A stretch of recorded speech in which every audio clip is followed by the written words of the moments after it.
샬롬! 사랑하는 고등부 여러분들, 오늘은 마가복음 큐티 원정대 34일차예요.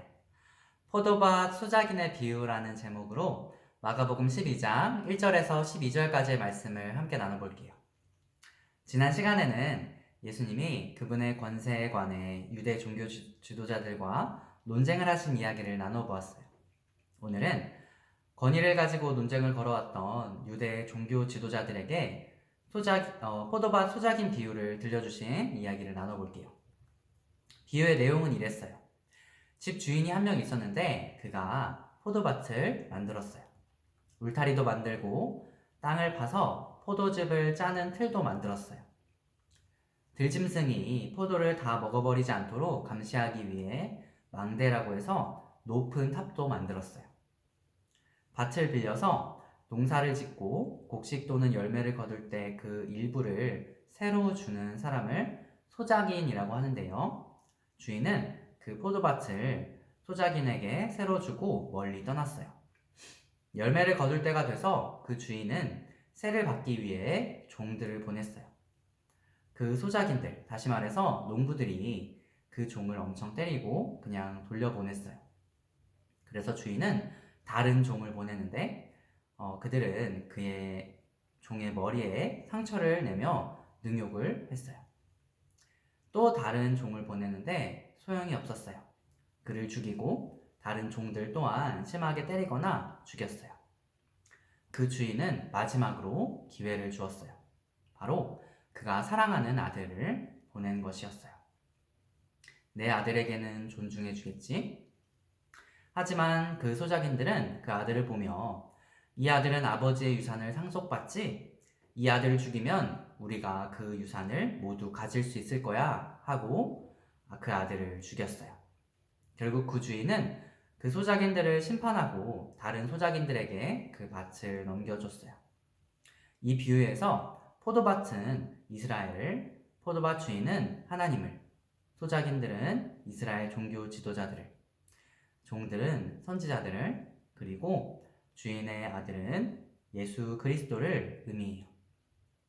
오늘 본문 12절에 보면 예수님의 이 비유를 듣고 있던 유대 종교 지도자들이 예수님을 잡으려고 했지만 군중들을 두려워해서 잡지 못했다고 말씀하고 있어요. 그들은 왜 예수님을 잡으려고 했을까요?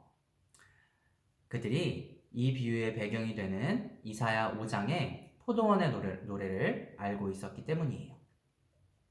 포도원의 노래를 보면 포도밭 주인이 나오는데요. 그는 포도밭을 정말 아끼고 사랑해서 아낌없이 관리했어요.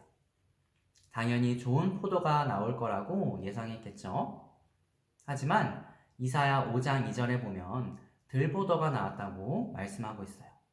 이것은 아마 썩은 포도, 악취가 나는 포도를 의미할 거예요. 결국 그는 그 포도밭을 싹 다 갈아엎었어요.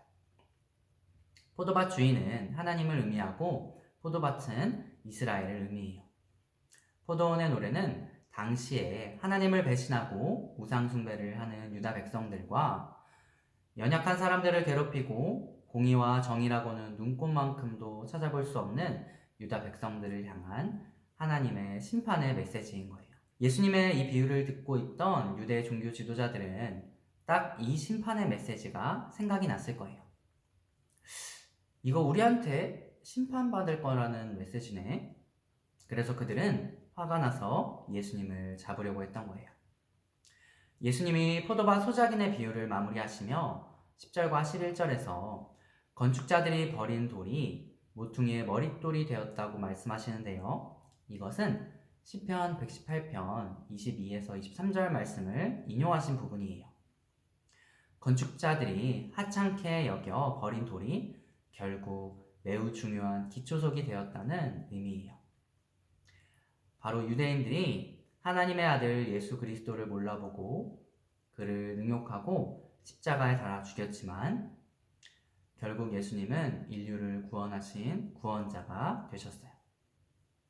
오늘의 말씀을 간단히 나눠보았는데요. 사랑하는 고등부 여러분들이 우리가 주인이 아니라 소작인이라는 것을 잊지 않길 소망해요. 하나님이 우리에게 맡기신 것을 찾을 때가 온다는 것을 또한 잊지 않길 소망해요. 다시 말해서 하나님이 우리에게 열매를 요구하실 때가 반드시 온다는 것을 기억하는 거예요. 여러분들이 적용할 점, 깨달은 점, 은혜 받은 점을 댓글로 달아주시거나 영상을 캡처해서 인증샷을 남겨주시면 상품을 드릴게요. 오늘도 행복한 하루 보내세요. 안녕.